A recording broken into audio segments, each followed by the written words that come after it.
नमस्कार, समाचारों में आप सभी का बहुत स्वागत है। मैं हूं जया सिन्हा। आइए शुरुआत करते हैं इस वक्त की अहम खबरों के साथ। अल फलाह यूनिवर्सिटी से जुड़े 25 ठिकानों पर ईडी की रेड। दिल्ली, यूपी समेत 4 राज्यों में छापे। दिल्ली लाल किला ब्लास्ट से जुड़े हैं तार। कश्मीर के 3 जिलों में भी छापे जारी।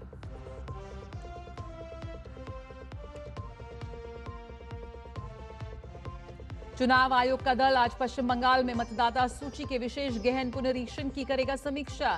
4 दिन के दौरे पर है चुनाव आयोग का दल।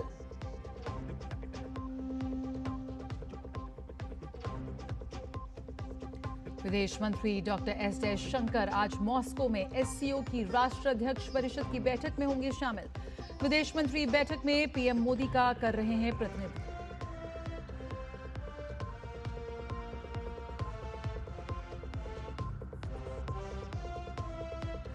ब्राजील में चल रहे COP30 में पर्यावरण मंत्री भूपेंद्र यादव ने कहा, भारत दिसंबर तक 2035 के लिए अपना संशोधित राष्ट्रीय स्तर पर निर्धारित योगदान करेगा घोषित। जलवायु परिवर्तन की समस्या को बताया वास्तविक।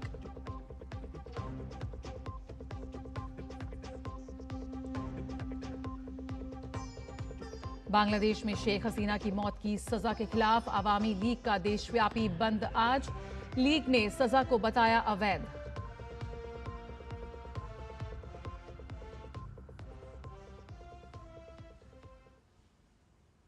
सबसे पहले खबर राजधानी दिल्ली से। दिल्ली आतंकी विस्फोट मामले में हरियाणा के अल फलाह विश्वविद्यालय के दिल्ली स्थित ओखला ऑफिस पर प्रवर्तन निदेशालय की छापेमारी जारी है। प्रवर्तन निदेशालय आज सुबह 5 बजे से अल फलाह विश्वविद्यालय के ट्रस्टियों, संबंधित व्यक्तियों और संस्थाओं से जुड़े ठिकानों पर छापेमारी कर रहा है। सूत्रों के अनुसार दिल्ली और अन्य जगहों पर 25 ठिकानों पर छापेमारी की जा रही है। इससे पहले कल दिल्ली पुलिस ने अल फलाह विश्वविद्यालय के कुलपति को फरीदाबाद आतंकी मॉड्यूल मामले और धोखाधड़ी के आरोपों में 2 समन जारी किए। यूजीसी और एनएसी की शिकायत पर विश्वविद्यालय के खिलाफ एफआईआर दर्ज की गई है। झूठे एनएसी मान्यता दावों से संबंधित धोखाधड़ी और जालसाजी के आरोप में 2 प्राथमिकी दर्ज की गई हैं। तो अल फलाह विश्वविद्यालय की ओखला कैंपस पर यहां पर छापेमारी की जा रही है। नई दिल्ली के ओखला से संवाददाता अंकित मिश्रा इस वक्त हमारे साथ जुड़ रहे हैं। हर रोज नए खुलासे यहां पर हो रहे हैं दिल्ली आतंकी हमले को लेकर, दिल्ली आतंकी ब्लास्ट को लेकर। यहां पर अंकित, इस वक्त क्या कुछ अपडेट मिल रहा है? जिस तरह से एनआईए अपनी जांच का दायरा लगातार बढ़ा रही है इस दिल्ली ब्लास्ट मामले में, इस वक्त क्या कुछ खबर है?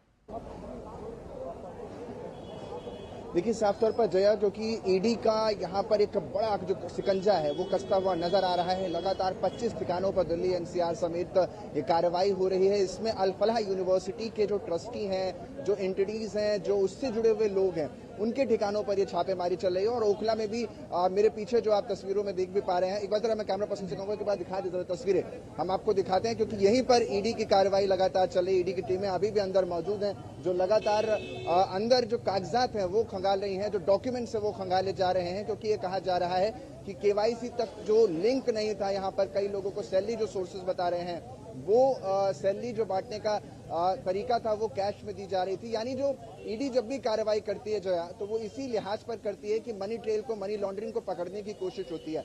यानी जो डॉक्यूमेंट्स हैं, जो कागजात हैं, वो यहाँ पर कितने मजबूत हैं उसी को खंगाला जा रहा है। और ईडी की टीमें अंदर लगातार जमी हुई हैं और एक एक करके वो तमाम जो डॉक्यूमेंट्स हैं उनको जब्त भी किया जा रहा है और बारीकी से उन पर छानबीन की जा रही है। सिर्फ इतने नहीं है, जो अल फलाह यूनिवर्सिटी के ट्रस्टी हैं, जो उससे जुड़े हुए और भी एंटिटीज हैं, उन लोकेशंस पर भी ये रेड इसी तरीके से लगातार जारी है। और बड़ी कार्रवाई साफ तौर पर इन एजेंसियों की देखने को मिल रही है। जिस तरीके से दिल्ली ब्लास्ट हुआ, उसकी जो कड़ी है, कड़ी दर कड़ी एक चीजों को जोड़ा जा रहा है और कोशिश ये है कि जो फाइनल टेक है जो इनके पीछे हैं उनको सामने लाया जाए। और इतना ही नहीं है, क्योंकि जिस तरीके से जब भी वित्त अनियमितता होती है तो उसमें ईपीएफओ भी देखा जाता है कि क्या जो एम्प्लॉयज थे वो वहां पर सही तरीके से उनका इनरोलमेंट किया गया था, उन्हें जो सैलरी यानी रेम्यूनरेशन दी जा रही थी वो किस बिहाफ पर दी जा रही थी। तो यानी वो सारी चीजें यहाँ पर खंगाली जा रही है। मनी लॉन्ड्रिंग तो नहीं हो रही थी। पैसे जो आ रहे हैं और पैसे जो जा रहे हैं यानी आय और व्यय दोनों पर क्या कुछ स्थिति है उसको ईडी देख रही है। और साथ ही साथ ये भी कोशिश की जा रही है कि जो यहाँ से निकलेगा वो कितनी बड़ी निकल करके सामने आता है, क्योंकि 25 लोकेशन एक साथ निशाने पर हैं। तो यानी सोचिए जरा कि रडार सिस्टम पर इस समय 25 ऐसी लोकेशन है जहां पर लगातार अल-फलाह यूनिवर्सिटी और इससे जुड़े हुए तमाम लोगों पर यह कार्रवाई हो रही है। और आगे भी आने वाले समय में ये मानकर चला जा रहा है कि इससे बड़ी कार्रवाई देखने को मिलेगा, क्योंकि साफ तौर पर ये एजेंसियों को सख्त निर्देश है कि बारीकी से जांच की जाए और हर उस ट्रेल तक पहुंचा जाए जो लगातार यहाँ पर या यूं कहें देश में किसी भी तरीके की गतिविधियों में संलिप्त है, जो किसी भी तरीके से किसी भी व्यक्ति को हानि पहुंचाने की सोच रखता है। जया, बिल्कुल और बिल्कुल अंकित, यहाँ पर अल फलाह यूनिवर्सिटी एक तरह का एपिसेंटर बनकर उभर रहा है। जिस तरह से लगातार जो तमाम तार हैं वो अल फलाह यूनिवर्सिटी की ओर संकेत करते हुए नजर आते हैं। लगातार डॉक्टरों से पूछताछ जारी है, गिरफ्तारियां भी हुई हैं। खबर थी कि करीबन 200 डॉक्टर इस वक्त जांच एजेंसियों के रडार पर साफ तौर पर नजर आ रहे हैं। किस तरह से ये जो सिरे हैं जोड़ते हुए नजर आ रही हैं जांच एजेंसियां? देखिए साफ तौर पर क्योंकि जो भी इससे जुड़े हुए इस समय जो कहें तो पुलिस की गिरफ्त में हैं या यूं कहें जिन पर पुलिस लगातार कोशिश कर रही है आगे पहुंचने की, कॉप्स जो कोशिश कर रहा है आगे पहुंचने की, वही एक ट्रेल को निकालने की, क्योंकि कई लोगों को हिरासत में भी इसमें लिया गया था, पूछताछ भी हो रही है और कोशिश ये है कि जो एक फाइनल टेक है वहां तक पहुंचे। क्योंकि जिस तरीके का ये ब्लास्ट रहा उसके बाद से उस ब्लास्ट को जिस पैटर्न को फॉलो किया गया उसी को तोड़ने की कोशिश की जा रही है, जो नेक्सस है उसको तोड़ने की कोशिश है। और यही वजह है कि इस समय ओखला में आप ये बड़ी कार्रवाई ईडी की देख पा रहे हैं। और ईडी भी लगातार इसमें, क्योंकि जैसा कि मैंने कहा भी था कि लगातार जितनी एजेंसियां हैं वो कहने में नहीं वर्क में यानी काम में विश्वास रखती हैं, और वही काम आपको लगातार अब इन बीते एक सप्ताह में देखने को मिल रहा है। और हर उस एंगल को खंगाला जा रहा है, जो भी इसमें जिम्मेदार हो सकता है वहां तक पहुंचने के लिए, यानी जिम्मेदारी तय करनी है। और न केवल जिम्मेदारी तय करनी है बल्कि इस तरह के जो हमले हैं या इस तरह की जो घटनाएं हैं उस पर अंकुश लगाने के लिए बिल्कुल काम करना है। तो वही यहां से लगातार कोशिश की जा रही है और ईडी की टीम इसीलिए लगातार अंदर भी मौजूद है और ऐसी अलग अलग 24 अलग लोकेशंस पर भी इस समय ईडी की टीम कार्रवाई कर रही है। बिल्कुल बिल्कुल अंकित, यहाँ पर आतंक विरोधी एजेंसियां सिर्फ दिल्ली फरीदाबाद नहीं बल्कि देश के कई शहरों में इस तरह की गतिविधि हम देख रहे हैं। ऐसे में दिल्ली ब्लास्ट सिर्फ एक घटना नहीं है, एक तरह का जो व्हाइट कॉलर टेरर मॉड्यूल के तंत्र को तोड़ने का यहाँ पे जांच एजेंसियां इस वक्त जुटी हुई है और उसके तार कहां जुड़े हुए हैं उसको लेकर भी लगातार नए खुलासे हो रहे हैं। देखिए साफ तौर पर क्योंकि आतंकियों के माइंडसेट को पकड़ना, या यूं कहूं आतंकी ना भी कहूं मैं क्रिमिनल कहूं तो क्रिमिनल के माइंडसेट को पकड़ना जो है वो एक बड़ी एक चुनौती हो जाता है, क्योंकि आप आसानी से किसी भी व्यक्ति को ऐसे ट्रेस नहीं कर सकते। और इस समय जो जिस तरीके के लोग इन घटनाओं में संलिप्त हैं वो एक बड़ी, एक बार जरा इधर भी दिखाइए, जरा एक बार कैमरे को इस तरह भी घुमाइए, क्योंकि देखिए जिस तरीके से लोग जो हैं अंदर से लगातार अधिकारी भी जो हैं वो भी निकलकर बाहर आ रहे हैं, क्योंकि सुबह से यहाँ पर रेड चल रही है तो वो भी यहाँ देखने को मिल रहा है। और इन सब के बीच जैसा कि मैं बता भी रहा था, क्योंकि किसी भी क्रिमिनल माइंडसेट के व्यक्ति को पकड़ना जो है वो बड़ा मुश्किल हो जाता है, क्योंकि जिस तरीके से और हाईली ट्रेंड है, आप जिनका नाम इसमें आ रहा है जो मुख्य आरोपी हैं उमर हो, इन लोगों को आसानी से पकड़ पाना बड़ा मुश्किल था, क्योंकि इतने हाईली एजुकेटेड पीपल्स जो हैं वो अगर इस तरीके की घटनाओं में संलिप्त हैं तो आप सोचिए कि नेक्सस कितना बड़ा होगा। और इनको मॉर्फ करने के लिए, इनको इन्फ्लुएंस करने के लिए क्या कुछ जो तैयारी है या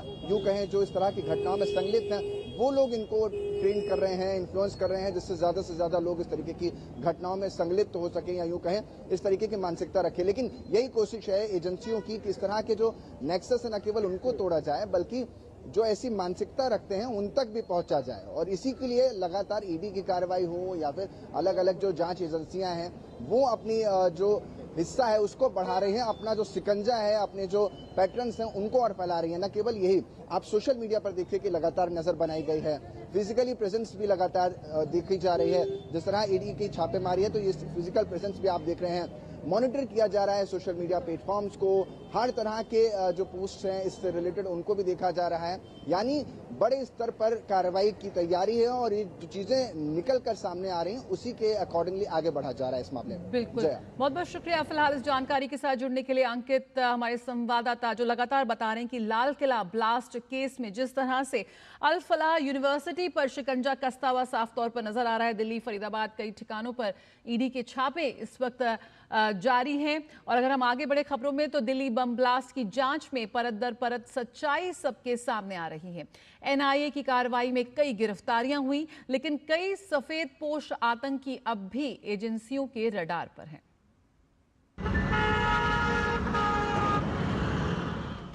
देश में आतंकवाद के सफेद पोश चेहरे बेनकाब हो रहे हैं। Doctor Adil, doctor Parvez, doctor Arif, doctor Farooq और डॉक्टर शाहीन, ये वो नाम हैं जिन्होंने दिल्ली समेत देश भर में बम धमाकों की साजिश रची थी।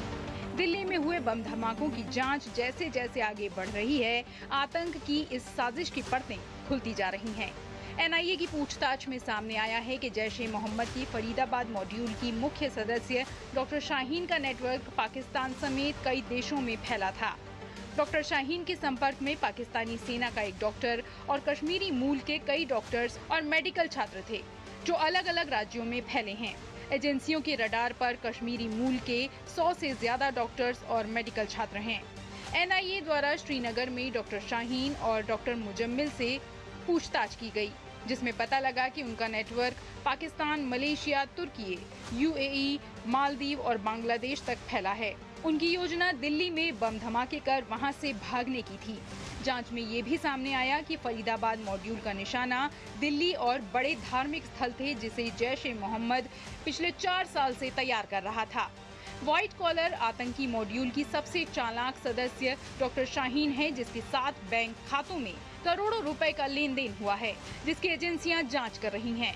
जैश की महिला विंग जमात-ए-मोमिनात की भारतीय प्रमुख डॉक्टर शाहीन लखनऊ में पिता और भाइयों का घर होने के बावजूद होटलों में रुकती थी और लगातार नए लोगों को आतंक के रास्ते पर लाने की कोशिश करती थी।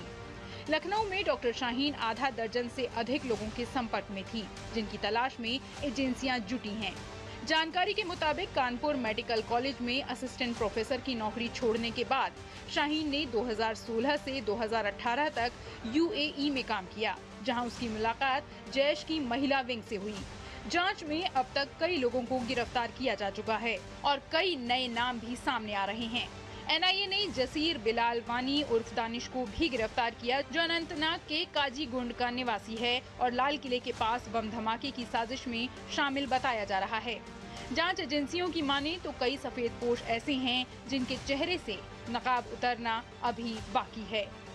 नीरज सिंह के इनपुट के साथ ब्यूरो रिपोर्ट, डीडी न्यूज।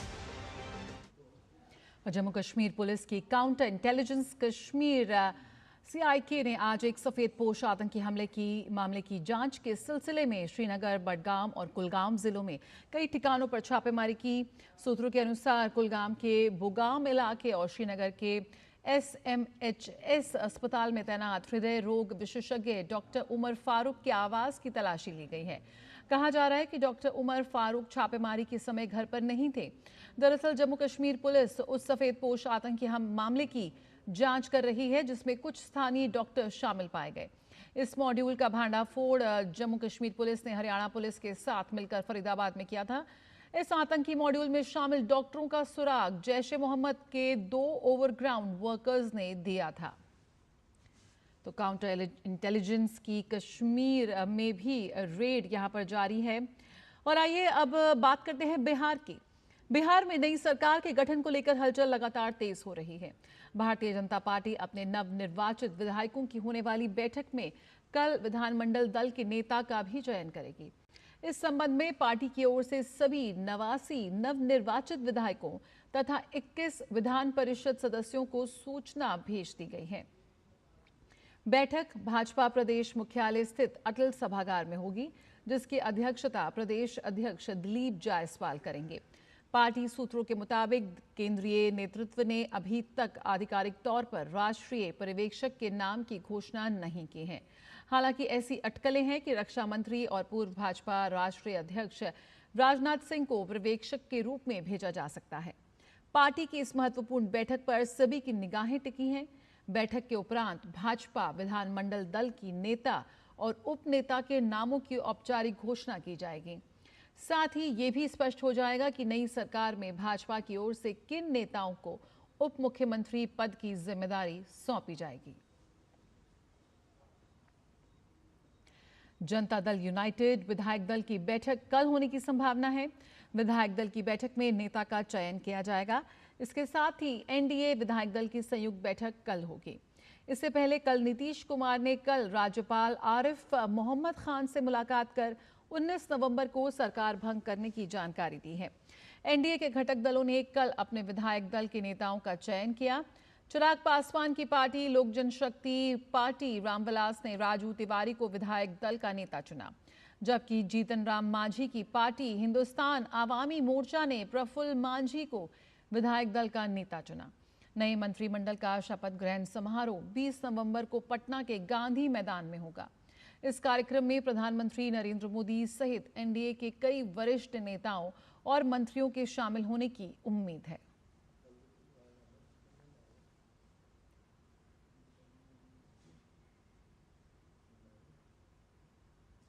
तो बिहार में सरकार गठन को लेकर हलचल इस वक्त लगातार जारी है। जदयू विधायक दल की बैठक हुई है और लगातार दिल्ली से लेकर बिहार तक बैठकों का दौर भी जारी है। बात करें एसआईआर की तो चुनाव आयोग का दल आज पश्चिम बंगाल के दौरे पर रहेगा और राज्य में मतदाता सूची के विशेष गहन पुनरीक्षण की समीक्षा करेगा। वरिष्ठ उपचुनाव आयुक्त ज्ञानेश भारती के नेतृत्व में निर्वाचन आयोग का दल इलेक्ट्रॉनिक वोटिंग मशीन की प्रथम स्तरीय जांच की कार्यशाला में भी शामिल होगा। एसआईआर शुरू होने के बाद आयोग की टीम का ये दूसरा दौरा है। प्रधान सचिव एसबी जोशी, मलय मलिक और उप सचिव अभिनव अग्रवाल भी टीम में शामिल हैं। इस दौरान टीम कोलकाता, उत्तर 24 परगना, दक्षिण 24 परगना, नदिया, मुर्शिदाबाद और मालदा जिलों में एसआईआर की प्रगति की समीक्षा करेगी। ईसीआई की टीम कोलकाता के Bengal Chamber of Commerce and Industry में कोलकाता दक्षिण और कोलकाता उत्तर के जिला निर्वाचन अधिकारियों और डीईओ के साथ बैठक करेगी। बाद में वे कलेक्ट्रेट मीटिंग हॉल में दक्षिण 24 परगना जिले के जिला निर्वाचन अधिकारी के साथ एक और बैठक करेंगे। इसके बाद कोलकाता के न्यू टाउन में ईवीएम की प्रथम स्तरीय जांच कार्यशाला में शामिल होंगे। ईसीआई के मुताबिक पश्चिम बंगाल में शनिवार शाम 6 बजे तक 7.5 करोड़ से अधिक गणना प्रपत्रों के वितरण का काम पूरा हो चुका है, जो 98% से ज्यादा है। पश्चिम बंगाल में एसआईआर को लेकर राज्य मुख्य निर्वाचन अधिकारी के कार्यालय में एसआईआर को लेकर 13 सूत्रीय दिशा निर्देश जारी किए हैं। इन दिशा निर्देशों में आयोग ने बीएलए को एसआईआर से जुड़ा एक स्पष्ट संदेश दिया है। राज्य सीईओ के कार्यालय ने निर्देश दिया है कि यदि कोई बीएलए मतदाताओं की ओर से बीएलओ के पास अधिकतम 50 फॉर्म जमा करता है तो उस बीएलए को एक घोषणा पत्र देना होगा कि फॉर्मों में लिखी गई सारी जानकारी सही है। आपको बता दें कि एसआईआर शुरू होने के बाद से भाजपा सत्तारूढ़ दल के बीएलएस की भूमिका पर लगातार सवाल उठा रही है। भाजपा का आरोप है कि सत्तारूढ़ दल के बीएलए विपक्षी दल के मतदाताओं के नाम हटाने के लिए बीएलओ पर दबाव बना रहे हैं। शिकायत के बाद आयोग ने ये निर्णय लिया है।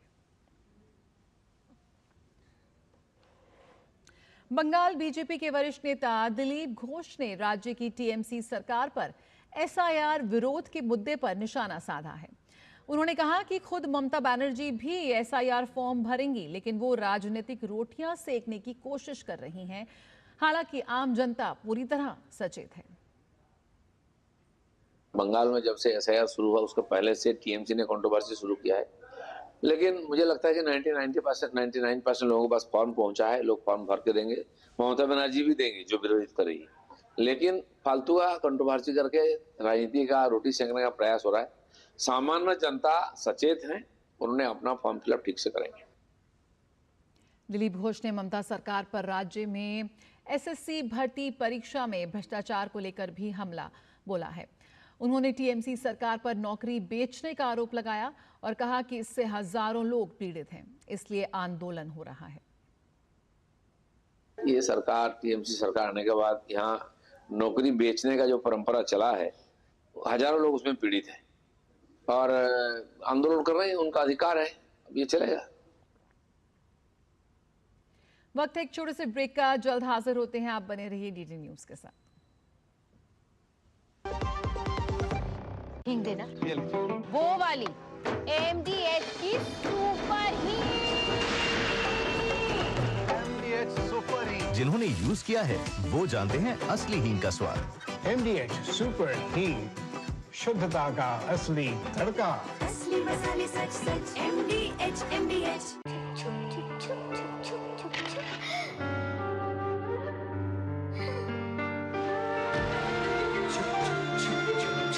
आ जाओ। Yes papa. जिंदगी किसी के लिए नहीं रुकती, हम भी आपको कहां रुकने देंगे। जिंदगी के हर मोड़ पर LIC है तो इंश्योर्ड है। LIC हर पल आपके साथ। मेरी पसंद, मेरी पसंद, मेरी पसंद, मेरी पसंद, हमारी पसंद। हम सबकी पसंद। मजबूत देश का मजबूत सरिया हो गया स्टील। सस्ते वाले दाल मसाले स्वाद हुआ बेकार। MDH की हल्दी मिर्ची धनिया करे कमाल। ये रंग दे, ये खुशबू दे, ये तीखा, ये कम पड़े। क्या निराला MDH मसाला।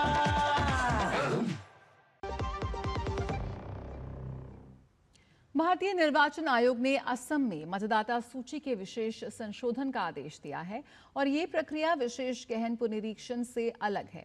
ये प्रक्रिया जन प्रतिनिधित्व अधिनियम 1950 की धारा 21 के तहत की जाएगी, जिसमें 1 जनवरी 2026 को योग्यता तिथि माना गया है। आयोग ने मुख्य निर्वाचन अधिकारी असम को विस्तृत कार्यक्रम भेज दिया है। प्री रिवीजन चरण में 18 से 21 नवंबर 2025 तक दस्तावेजों की छपाई और अधिकारियों का प्रशिक्षण किया जाएगा। इसके बाद 22 नवंबर से 20 दिसंबर 2025 तक बूथ लेवल अधिकारी घर घर जाकर सत्यापन करेंगे, मतदान केंद्रों का पुनर्गठन करेंगे और मतदाता सूची तथा EPIC में त्रुटियों को सुधारेंगे। इसी अवधि में मतदान केंद्रों की सूची का अंतिम रूप तैयार किया जाएगा और सेक्शन या पार्ट पुनर्संरचना जैसे कार्य पूरे किए जाएंगे। रिवीजन चरण में 27 दिसंबर 2025 को एकीकृत ड्राफ्ट मतदाता सूची प्रकाशित की जाएगी। दावे और आपत्तियां 27 दिसंबर 2025 से 22 जनवरी 2026 तक ली जाएगी, जबकि इस दौरान शनिवार और रविवार को विशेष अभियान दिवस आयोजित किए जाएंगे। सभी दावे और आपत्तियों का निपटारा 2 फरवरी 2026 तक पूरा किया जाएगा। आयोग की अनुमति और स्वास्थ्य मानकों की जांच के बाद पूरक सूची की छपाई 6 फरवरी 2026 तक कर दी जाएगी। मतदाता सूची का अंतिम प्रकाशन 10 फरवरी 2026 को निर्धारित है। निर्वाचन आयोग ने निर्देश दिया है कि पूरी प्रक्रिया के दौरान ये सुनिश्चित किया जाए कि कोई भी पात्र नागरिक सूची से बाहर ना रह जाए और कोई अयोग्य नाम शामिल ना हो। तो दावे और आपत्तियां 22 जनवरी तक स्वीकार की जाएंगी। और कांग्रेस ने बिहार विधानसभा चुनाव में करारी हार और वोट चोरी के मुद्दे के बीच उन 12 राज्यों और केंद्र शासित प्रदेशों के प्रभारियों, राज्य इकाई प्रमुखों, कांग्रेस विधायक दल के नेताओं और सचिवों की समीक्षा बैठक बुलाई है, जहां मतदाता सूचियों का विशेष गहन पुनरीक्षण चल रहा है। ये बैठक नई दिल्ली के इंदिरा भवन में होगी। बैठक में राजनीतिक मुद्दों और चुनौतियों पर विचार विमर्श किया जाएगा, जिससे भविष्य की राजनीतिक गतिविधियों के लिए एक ठोस रणनीति तैयार की जा सके। पश्चिम बंगाल में शिक्षक भर्ती को लेकर एक बार फिर राजनीतिक घमासान छिड़ गया है।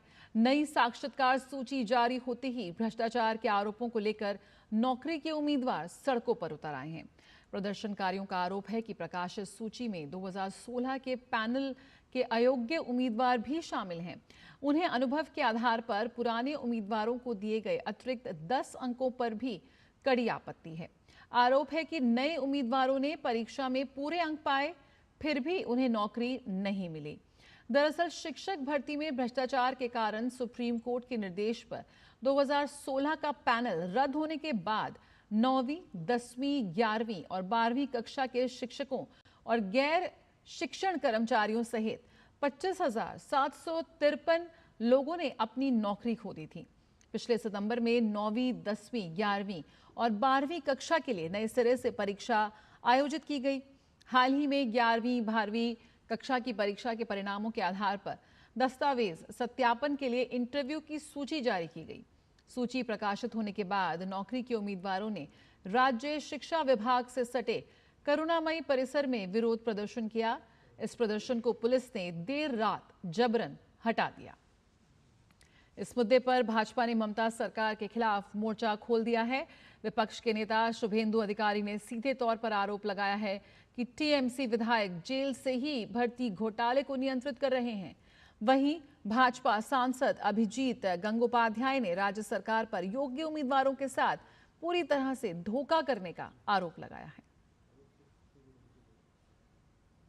टीएमसी का एमएलए जो ब्रोकर है टीचर घोटाला में, जीवन कृष्ण शाह, जेल के अंदर से फोन में बात कर रहा है, रुपया उठा रहा है। ये हमारी स्टेट का जो एडुकेटेड अनएम्प्लॉयड यूथ 5 लाख से ज्यादा जो एग्जाम दिया था, उसका साथ ममता बनर्जी ने विश्वासघातक का काम किया है। उनकी सर्वनाश करने का काम ये ममता बनर्जी की सरकार कर रहा है। हर क्षेत्र में रिक्रूटमेंट में इतना स्कैम घोटाला बंगाल में हो रहा है, मंत्री जेल जा रहा है और जेल ममता बनर्जी का कंट्रोल में है। वहां से किस तरीके से लोग जेल से भी ऑपरेट कर रहा है, इसका खुलासा भी किया।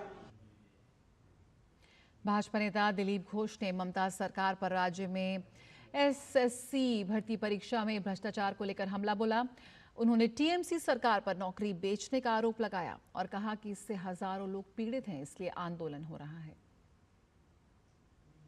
ये सरकार, टीएमसी सरकार आने के बाद यहाँ नौकरी बेचने का जो परंपरा चला है, हजारों लोग उसमें पीड़ित हैं और आंदोलन कर रहे हैं, उनका अधिकार है, अब ये चलेगा। COP30 सम्मेलन में पर्यावरण मंत्री भूपेंद्र यादव ने कहा कि भारत दिसंबर तक 2035 के लिए अपना संशोधित राष्ट्रीय स्तर पर निर्धारित योगदान जमा करेगा। साथ ही उन्होंने विकसित देशों में से ये भी अपील की कि वे अपने नेट जीरो लक्ष्यों को वर्तमान समय सीमा से काफी पहले हासिल करें। नेट जीरो लक्ष्य का मतलब है कि एक देश, कंपनी या दुनिया कुल मिलाकर जितनी ग्रीन हाउस गैसें वायुमंडल में छोड़ती है, उतनी ही मात्रा में उन्हें हटाने की व्यवस्था भी करे। संयुक्त राष्ट्र जलवायु सम्मेलन COP30 के उच्च स्तरीय सत्र को संबोधित करते हुए यादव ने कहा कि जलवायु परिवर्तन वास्तविक और आसन्न खतरा है जो अस्थिर विकास और अस्थायी वृद्धि की प्रवृत्ति से उत्पन्न हुआ है। COP30 के एक अन्य कार्यक्रम में उन्होंने औद्योगिक परिवर्तन को तेज करने के लिए वैश्विक साझेदारी की आवश्यकता पर जोर दिया और औद्योगिक उत्पादों से मूल्य निर्माण पर केंद्रित अंतर्राष्ट्रीय परियोजनाओं की घोषणा की। भारत के लक्ष्यों पर बात करते हुए उन्होंने कहा कि हाल ही में शुरू किए गए परमाणु अभियान और ग्रीन हाइड्रोजन मिशन ने भारत की 2070 तक नेट जीरो हासिल करने की यात्रा को और तेज किया है। उन्होंने कहा कि हम 2035 तक के संशोधित एनडीसी और अपनी पहली द्विवार्षिक पारदर्शिता रिपोर्ट भी जारी करेंगे। We shall be declaring our revised NDCs till 2035 and also the first biennial transparency report. In line with the objective of Paris Agreement regarding conservation and development of carbon sink and reservoirs, 2 billion plants were planted under the community-led initiative in just 16 months. It is indeed a testament to the power of collective climate actions.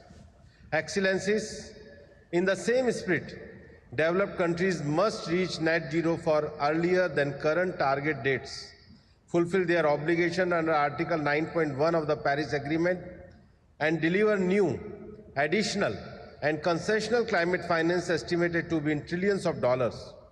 Means of implementation must be adequate, accessible, affordable, and free from restrictive intellectual property barriers. Let the global community remember this COP as a COP of implementation and a COP of delivery on promises. As we look ahead, let the coming decade to be one of the implementation of resilience and shared responsibility, a decade that unite the world in the spirit of one earth, one family, one future. केंद्रीय पर्यावरण, one और जलवायु परिवर्तन मंत्री भूपेंद्र यादव ने Brazil के बेलहम में big cat alliance COP30 में उच्च स्तरीय मंत्री स्तरीय खंड को संबोधित किया। इस दौरान उन्होंने घोषणा करते हुए जानकारी दी कि भारत अगले साल नई दिल्ली में वैश्विक बिग कैट्स शिखर सम्मेलन की मेजबानी करेगा। भूपेंद्र यादव ने कहा कि बिग कैट परिदृश्यों का संरक्षण सीधे तौर पर कार्बन पृथक्करण, जलग्रहण संरक्षण, आपदा जोखिम न्यूनीकरण, जलवायु अनुकूलन और स्थायी आजीविका को मजबूत करता है। उन्होंने कहा कि भारत ने निर्धारित समय से पहले ही बाघों की आबादी दोगुनी कर ली है और एशियाई शेरों की संख्या लगातार बढ़ रही है। भारत चाहता है कि बिग कैट रेंज के सभी देश और जैव विविधता तथा जलवायु सुरक्षा को महत्व देने वाले देश IBCA में शामिल हो जाएं। तो 2026 में भारत करेगा बिग कैट सम्मेलन की मेजबानी। और छत्तीसगढ़ के सुकमा जिले के एर्राबोर क्षेत्र में आज सुरक्षा बलों और नक्सलियों के बीच मुठभेड़ हुई। मुठभेड़ में एक नक्सली के मारे जाने की खबर है और कुछ लोगों के घायल होने की भी संभावना है।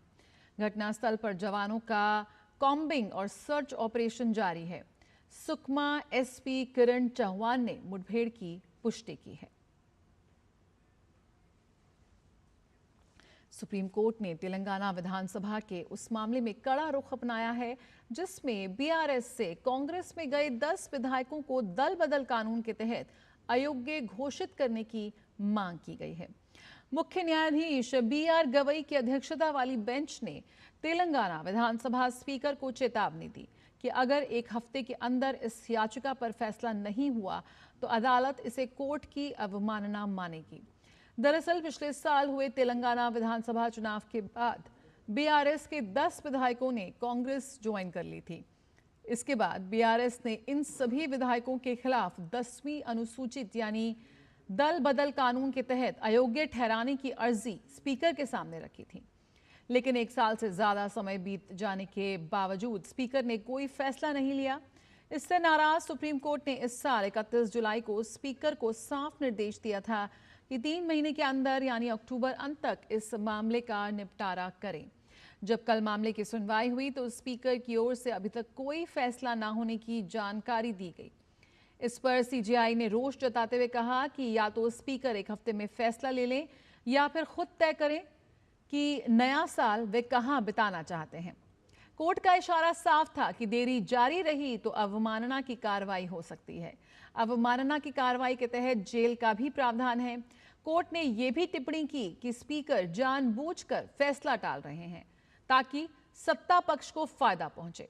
कोर्ट ने स्पीकर को अगली सुनवाई तक यानी एक हफ्ते में अंतिम फैसला देने का आखिरी मौका दिया है। तेलंगाना के मुख्यमंत्री रेवंत रेड्डी की अध्यक्षता में हुई कैबिनेट की बैठक में पिछड़ी जातियों के लिए 42% आरक्षण के साथ ग्राम पंचायत चुनाव कराने का फैसला किया गया है। राज्य के राजस्व मंत्री पोंगुलेटी श्रीनिवास रेड्डी ने राज्य सचिवालय में हुई कैबिनेट बैठक के बाद इस निर्णय की घोषणा की और कहा कि 15वें वित्त आयोग से लगभग 3000 करोड़ रुपए के नुकसान से बचने के लिए चुनाव मार्च 2026 तक पूरे होने चाहिए। इसके अलावा कैबिनेट ने कई और निर्णय भी लिए। रेवंत रेड्डी की कैबिनेट ने कवि आंदेश्री द्वारा रचित जय जय है तेलंगाना को आधिकारिक रूप से राज्य गान घोषित कर दिया है। इस गान को सभी पाठ्य पुस्तकों के प्रथम पेज पर शामिल किया जाएगा और तेलंगाना आंदोलन में भूमिका को उजागर करने के लिए आंदेश्री स्मारक की स्थापना भी की जाएगी। इसके अलावा 7 दिसंबर को रेवंत सरकार के 2 साल पूरे होने के उपलक्ष्य में तेलंगाना 8 और 9 दिसंबर को तेलंगाना राइजिंग ग्लोबल समिट 2047 की मेजबानी करेगा। कर्नाटक दुग्ध महासंघ के अधिकारियों ने बेंगलुरु में नकली घी के एक बड़े रैकेट का भांडाफोड़ किया है। अधिकारियों ने 1.26 करोड़ रुपए का सामान जब्त किया, जिसमें 8,136 लीटर मिलावटी घी, मशीनरी, पाम ऑयल और नगद शामिल हैं। आरोप है कि एक अधिकृत वितरक असली नंदिनी घी को पाम ऑयल में मिलाकर नंदिनी पार्लरों को बेचा करता था। जांच में पता चला कि समूह ने तमिलनाडु में मिलावटी घी का उत्पादन कर नंदिनी के नकली सैशे बनाए और प्लास्टिक की बोतलों में भरकर बेंगलुरु में आरोपियों को सप्लाई किया। आरोपियों के पास कर्नाटक दुग्ध महासंघ यानी कि KMF के आधिकारिक लाइसेंस थे। मामले में 4 लोगों को गिरफ्तार किया गया है, जिनमें एक KMF वितरक महेंद्र, उसका बेटा दीपक, मुन्नी राजू और अभी आरासू शामिल हैं। पुलिस इस पूरे नेटवर्क की जांच कर रही है और मिलावट में जानवरों की चर्बी के इस्तेमाल की भी जांच हो रही है।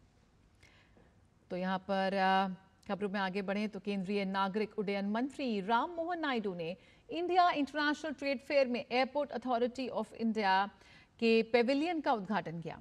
एयरपोर्ट अथॉरिटी ऑफ इंडिया के इस पेविलियन में अत्याधुनिक ATC CNS कंसोल की सुविधा है, जो आधुनिक हवाई यातायात प्रबंधन में भारत के नेतृत्व को रेखांकित करता है। इस पेविलियन में हवाई अड्डा विकास और हवाई नेविगेशन सेवाओं में प्रमुख नवाचारों को भी प्रदर्शित किया गया है। इस मौके पर नागरिक उड्डयन मंत्री राम मोहन नायडू ने विभिन्न इंटरैक्टिव पैनल्स का निरीक्षण किया और भारतीय विमानन परिदृश्य को आकार देने वाली तकनीकी प्रगति को समझने के लिए प्रमुख अधिकारियों के साथ चर्चा भी की। दिल्ली में चल रहे भारत अंतर्राष्ट्रीय व्यापार मेले में बिहार ने अपनी अलग छाप छोड़ी है। यहाँ एक तरफ जहाँ बिहार की समृद्ध कला, पर्यटन और संस्कृति की झलक देखी जा सकती है, तो वहीं बिहार के पारंपरिक पकवान और मिष्टान भी आकर्षण का केंद्र बने हुए हैं। कैसे, बता रहे हैं संवाददाता गिरीश निशाना। 44वें भारत अंतर्राष्ट्रीय व्यापार मेले में इस बार बिहार को भी साझेदार राज्य का दर्जा मिला है। बहुत कुछ है यहाँ पर खास, क्या खास है इस पर ज़्यादा बात करने के लिए हमारे साथ मौजूद हैं यहाँ के पंडाल निदेशक संजय कुमार सिंह। इस बार का जो थीम है मेले का, एक भारत श्रेष्ठ भारत, उसको देखते हुए हम लोगों ने महिलाओं पर ही इसको, विमेन एम्पावरमेंट पर ही इसको फोकस किया है। आप हमारे पवेलियन में जब अंदर एंटर होंगे तो वहाँ हम लोगों ने सीता माता का जो पुनराधाम मंदिर फाउंडेशन स्टोन माननीय प्रधानमंत्री जी ने रखा था, उसको हम लोगों ने वहाँ प्रोजेक्ट किया है, वहीं से स्टार्ट किया है। उसके बाद आप अंदर आएंगे तो बिहार के जितने भी पर्यटक स्थल हैं, चाहे वो पावापुरी हो या और भी महाबोधि मंदिर, उस सबको हम लोगों ने दिखाया है।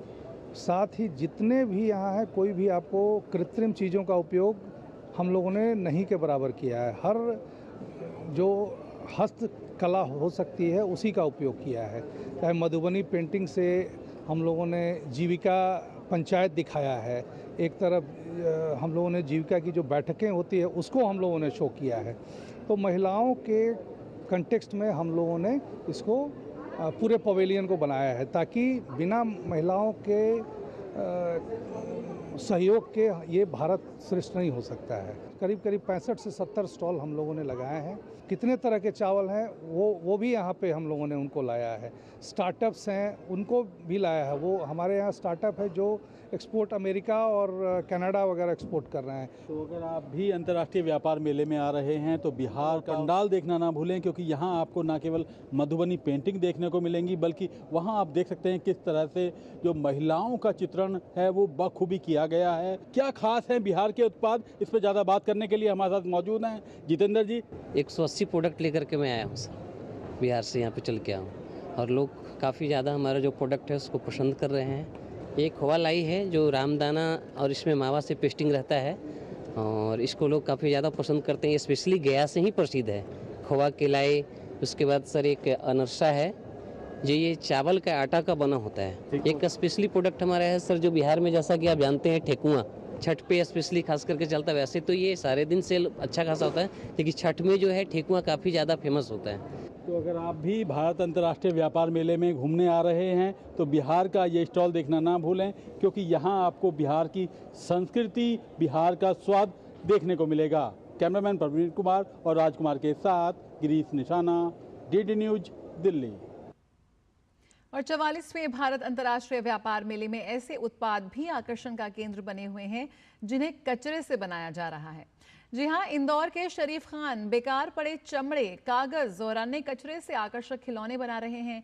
इनमें कई जानवरों की आकृतियां तो मानो ऐसी लगती हैं कि बिल्कुल ही असली हो। नेशनल अवॉर्डी शरीफ खान से मध्य प्रदेश के पंडाल में खास बातचीत की संवाददाता गिरीश निशाना ने। 44वें भारत अंतर्राष्ट्रीय व्यापार मेले में एक से बढ़कर एक उत्पाद देखे जा सकते हैं। काफ़ी यहाँ पर लाइव डेमो भी हो रहे हैं। शरीफ खान भी इंदौर से आए हैं। क्या कहेंगे सर, किस तरह के उत्पाद बना रहे हैं आप? सर, मैं लेदर टॉयज़ बना रहा हूँ और ये हमारा पुश्तैनी काम है और पूरे वर्ल्ड में सिर्फ इंदौर में बनता है। तो इस क्राफ्ट को जीआई मिला हुआ है और हम इस काम को पीढ़ी दर पीढ़ी चलाते आ रहे हैं और काम अंजाम दे रहे हैं। लेदर का क्या क्या सामान आप बना रहे हैं, किस तरह के खिलौने बना रहे हैं और कैसा लगता है आपको जब बनाते हैं, लोग देखने आते हैं? ये बड़ा अच्छा लगता है क्योंकि इनको एक नयापन लगता है कि कैसे बनता है। उनकी एक इच्छा रहती है ना कि हम देखेंगे बनता कैसे है। ये जो हम बनाते हैं, ये जो वेस्ट है आरआर वेस्ट, उससे बनाते हैं। इसमें जो पेपर की कटिंग जो वेस्ट होती है उसका हम यूज़ करते हैं।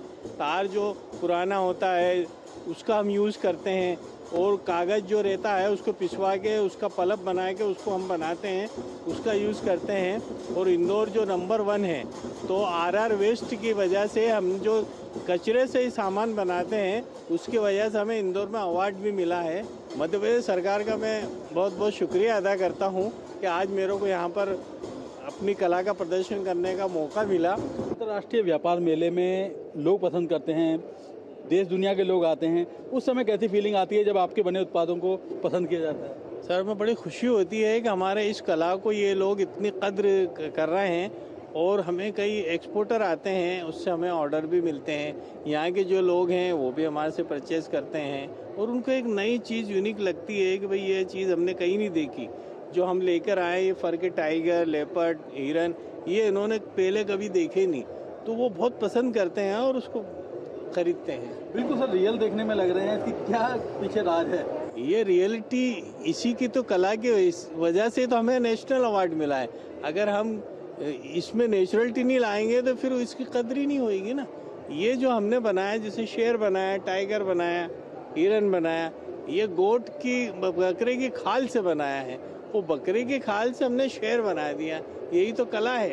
ये थे शरीफ खान जो अंतर्राष्ट्रीय व्यापार मेले में आकर काफ़ी उत्साहित नज़र आ रहे हैं। उत्साहित इसलिए नज़र आ रहे हैं क्योंकि इनकी कला को यहाँ पर काफ़ी सराहा जा रहा है। कैमरामैन आनंद कुमार के साथ गिरीश निशाना, डीडी न्यूज, दिल्ली। और 25 नवंबर को अयोध्या में राम मंदिर में भव्य ध्वजारोहण समारोह का आयोजन किया जाएगा। राम जन्मभूमि परिसर में इस ऐतिहासिक आयोजन की तैयारियां अंतिम चरण में चल रही हैं। मंदिर के चारों ओर सुरक्षा कड़ी कर दी गई है। सुरक्षा पुख्ता करने के लिए मॉक ड्रिल भी करवाई जा रही है। रामलला के मंदिर में विशेष पूजा अर्चना की रूपरेखा तैयार की गई है ताकि सभी धार्मिक विधियां सही ढंग से संपन्न हो सकें। आदरणीय प्रधानमंत्री जी मंदिर परिसर में आएंगे तो उसका विस्तार से निरीक्षण किया गया। वह अंदर आकर सबसे पहले सप्तऋषि मंदिर जाएंगे, शेषावतार मंदिर जाएंगे, फिर मंदिर के कार्यक्रम करेंगे, अंत में उनका संबोधन होगा और फिर उनका कार्यक्रम संपन्न। संबोधन के पहले ध्वजारोहण।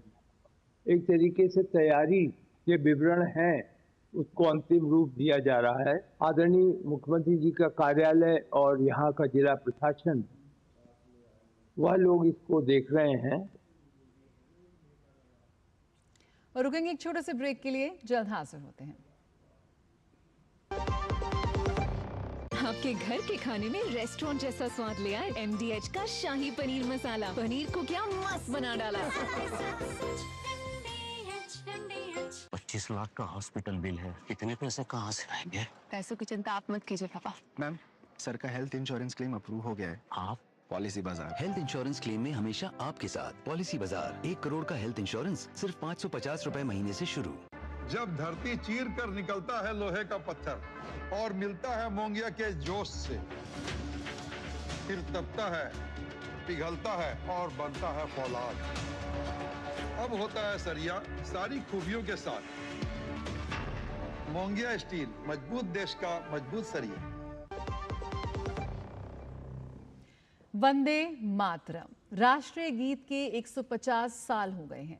देश वंदे मातरम गीत के 150 वर्ष पूरे होने का जश्न मना रहा है। इस मौके पर डीडी न्यूज भी आपको बता रहा है वंदे मातरम से जुड़े कुछ अहम तथ्य अपने खास सेगमेंट वंदे मातरम में।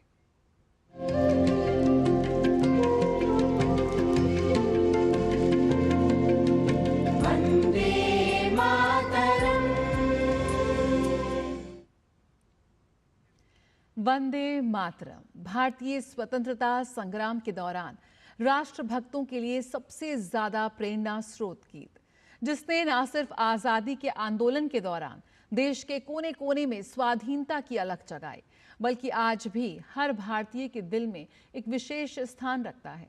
इस गीत ने भारतीय स्वतंत्रता संग्राम के दौरान बेहद महत्वपूर्ण भूमिका निभाई और ये देशभक्ति का प्रतीक बन गया। वंदे मातरम का इतिहास भारत के स्वाधीनता आंदोलन के इतिहास से गहराई से जुड़ा हुआ है।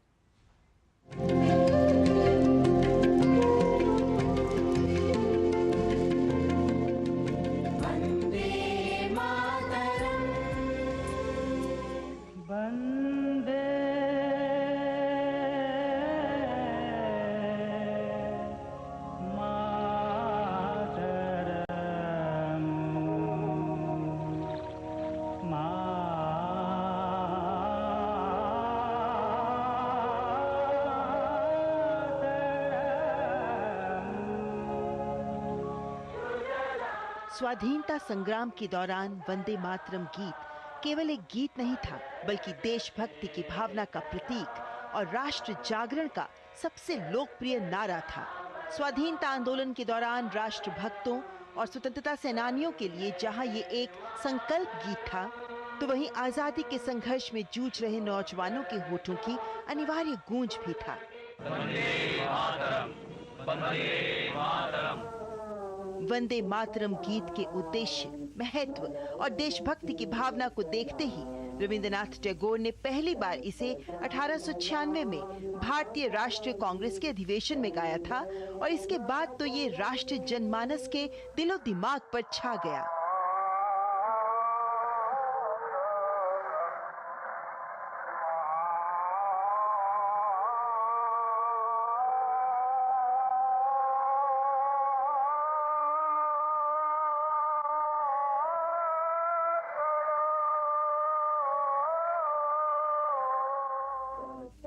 वंदे मातरम गीत की ताकत देखने को मिली 1905 में, जब ब्रिटिश सरकार ने बंगाल को विभाजित करने का कुटिल निर्णय लिया। अंग्रेजों के इस बंग भंग निर्णय के खिलाफ शुरू किए गए स्वदेशी आंदोलन के दौरान वंदे मातरम सबसे प्रमुख नारा बन गया। वंदे मातरम 1905 के बंगाल विभाजन के विरोध में उठे स्वदेशी आंदोलन का सूत्रपात बना। इस गीत ने स्वराज, आत्मशासन और आत्मनिर्भरता की भावना को जन्म दिया, जो 120 वर्ष बाद आज भी उतनी ही प्रासंगिक है जितनी तब थी। वंदे मातरम से प्रेरित होकर अवनींद्रनाथ ठाकुर ने 1905 में भारत माता का प्रसिद्ध चित्र बनाया, जिसने राष्ट्रीय आंदोलन को नई दिशा दी।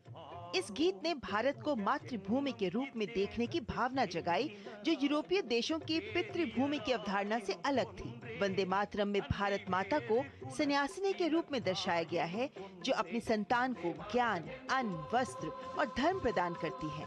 भारत माता का ये चित्रण और वंदे मातरम दोनों मिलकर स्वदेश को भारत की राजनैतिक, सांस्कृतिक और सभ्यगत पहचान के रूप में स्थापित करते हैं। यही नहीं, 20वीं सदी के आरंभ में वंदे मातरम ब्रिटिश आर्थिक नीतियों के विरोध का भी प्रतीक बन गया। अरविंदो घोष, लाला लाजपत राय और बाल गंगाधर तिलक जैसे नेताओं ने वंदे मातरम को एक जन घोष के रूप में इस्तेमाल करने का आह्वान किया, जिसे हर भारतीय ने सराखों पर लिया। दरअसल यूरोपीय देशों की संकीर्ण और बहिष्कारवादी राष्ट्रवाद के विपरीत भारत का राष्ट्रवाद समावेशी और सभ्यतागत है, और वंदे मातरम इसी भारत की अवधारणा को अभिव्यक्त करता है, जहां विविधता में एकता और आध्यात्मिक एकता दोनों निहित हैं। इसीलिए श्री अरबिंदो ने वंदे मातरम को भारत के उत्थान का मंत्र कहा। उन्होंने इस गीत की अपनी धुन भी बनाई ताकि ये भारत के लिए एक शक्तिशाली और प्रेरणादायी मंत्र बन सके। अंग्रेजों की तमाम कोशिशों के बावजूद वंदे मातरम ने स्वतंत्रता संग्राम में न सिर्फ स्वदेशी की भावना को जगाया, बल्कि पूरे राष्ट्र को एकता के सूत्र में बांध दिया।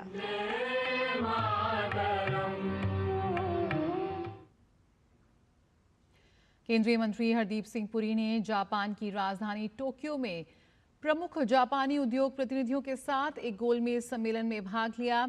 सम्मेलन में संपूर्ण ऊर्जा मूल्य श्रृंखला में भारत जापान सहयोग के अवसरों पर चर्चा की गई।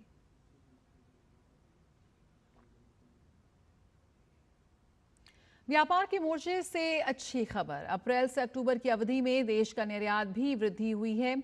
कुल निर्यात माल और सेवाओं को मिलाकर 4.8% बढ़कर 4.918 ट्रिलियन अमेरिकी डॉलर पर पहुंच गया है।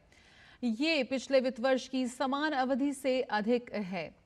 इस वृद्धि में गैर पेट्रोलियम निर्यात ने अहम योगदान दिया। वर्ष 2025 के पहले 7 महीनों में गैर पेट्रोलियम निर्यात 3.92% बढ़कर 2.199 ट्रिलियन डॉलर पर पहुंच गया है।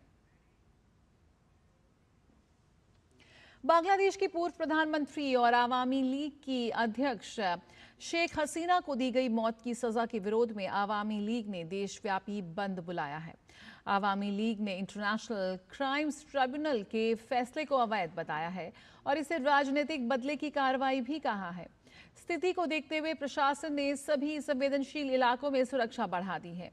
अतिरिक्त पुलिस बल और रैपिड एक्शन बटालियन की तैनाती की गई है ताकि किसी भी तरह की हिंसा को रोका जा सके। संयुक्त राष्ट्र महासचिव एंटोनियो गुटेरेस ने बांग्लादेश की अपदस्थ प्रधानमंत्री शेख हसीना की फांसी की सजा का विरोध किया है।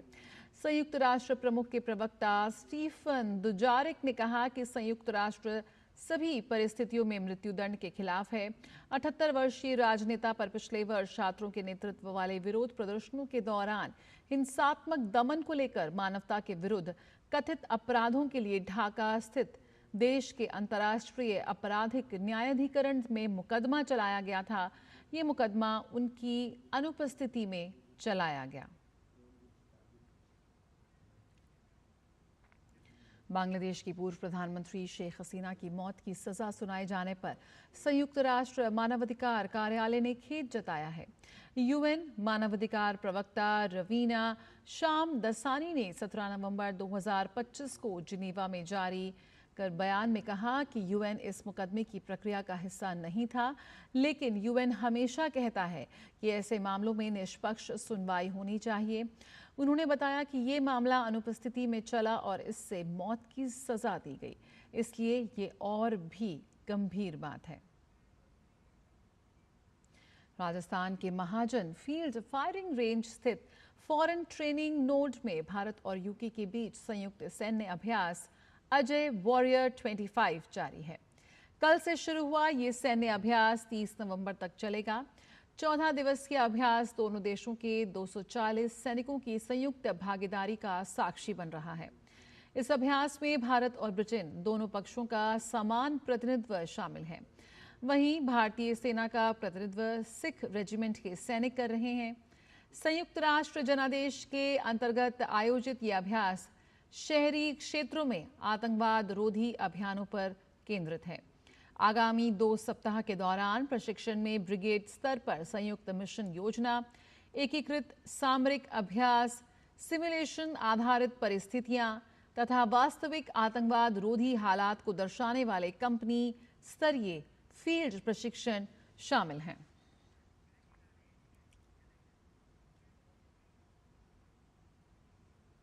और इस वक्त एक बड़ी खबर यहां पर सामने आ रही है। नक्सल मोर्चे पर बड़ी सफलता यहां पर हासिल हुई है हमारे सुरक्षा बलों को। माओवादी कमांडर हिडमा ढेर हो गया है। हिडमा को सुरक्षा बलों ने मार गिराया है। इस वक्त सूत्रों के हवाले से ये खबर आ रही है। आंध्र प्रदेश में हिडमा समेत 6 नक्सली ढेर हो गए हैं। हिडमा पर 1 करोड़ रुपए का इनाम था। तो यहां पर सूत्रों के हवाले से खबर मिल रही है कि सुरक्षा बलों को बड़ी कामयाबी मिली है, जिसमें नक्सलवादी हिडबा को मार गिराया गया है। 1 करोड़ रुपए का इनाम था इस पर, और यहां पर सुरक्षा बलों ने इसको मौत के घाट उतार दिया है। और हमारे साथ सुधाकर दास इस वक्त और जानकारी के साथ जुड़ रहे हैं। सुधाकर, बेहद खूंखार नक्सलवादियों में शुमार हिडंबा, और बहुत समय से सुरक्षा बलों को इसकी तलाश थी। आखिर उसके खात्मे की खबर यहां पर आ रही है, क्या कुछ अपडेट है इस वक्त? देखिए, उच्च पदस्थ जो सुरक्षा के सूत्र है जया, उन्होंने इसको कंफर्म कर दिया है। जो कुख्यात नक्सली कमांडर था माडवी हिडमा, उसको सुरक्षा बलों ने आज एक मुठभेड़ में मार गिराया है। आपको याद होगा 2010 में दंतेवाड़ा में एक नक्सली हमला हुआ था, जिसमें 76 सीआरपीएफ जवान शहीद हुए थे। 2013 में झीरम घाटी में एक नरसंहार हुआ था, जिसमें 27 लोग शहीद हुए थे, जिसमें उस समय तत्कालीन कांग्रेस के कई शीर्ष नेता शामिल थे। 2021 में सुकमा बीजापुर में एक हमला हुआ था, जिसमें 22 सुरक्षा बलों के जवान शहीद हुए थे। तो इन तमाम जो कुख्यात हमलों में हिडमा शामिल था। एक बहुत कुख्यात नाम नक्सली मोर्चे पर उसको मार गिराया गया है। आज एक मुठभेड़ हुई थी जो आंध्र प्रदेश है। आंध्र प्रदेश में ये आंध्र प्रदेश एक तरह से छत्तीसगढ़ बॉर्डर पर जिला है, वहां ये मुठभेड़ हुई थी। और 6 अन्य नक्सलियों सहित, माफ कीजिएगा, 5 अन्य नक्सलियों सहित हिडमा को, माडवी हिडमा जिसका पूरा नाम था, अल्लूरी सीताराम राजू जिला है, जिसमें मारे दुमिली का फॉरेस्ट कहा जाता है। वहां सूचना मिली थी सुरक्षा बलों को, उसके बाद घेराबंदी की गई और उसमें मार गिराया गया। तो हिडमा सहित 6 नक्सली इसमें मारे गए हैं। ये जो सीपीआई माओइस्ट का जो सेंट्रल कमेटी है, उसका सबसे कम उम्र का ये मेंबर भी था। और लेकिन हिडमा के खात्मे से एक तरह से कह सकते हैं जो एक दहशत थी नक्सलियों की, एक जो बची खुची जो ताकत थी, वो भी अब एक तरह से खत्म होने के कगार पर है।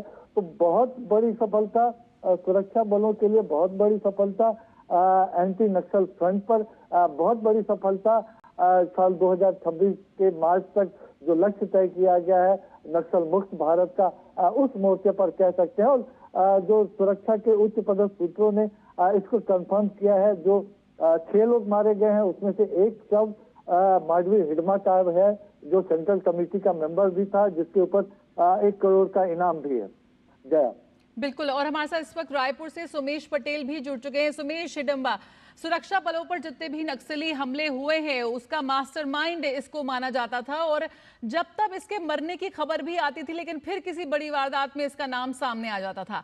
अब जब यहाँ पर साफ तौर पर पूरी तरह से पुष्टि हो गई है कि हाँ, इसको मार गिराया गया है सुरक्षा बलों द्वारा, इस वक्त क्या कुछ अपडेट मिल रहा है? एक बहुत बड़ी सफलता यहाँ पर सुरक्षा बलों के हाथे चढ़ी है।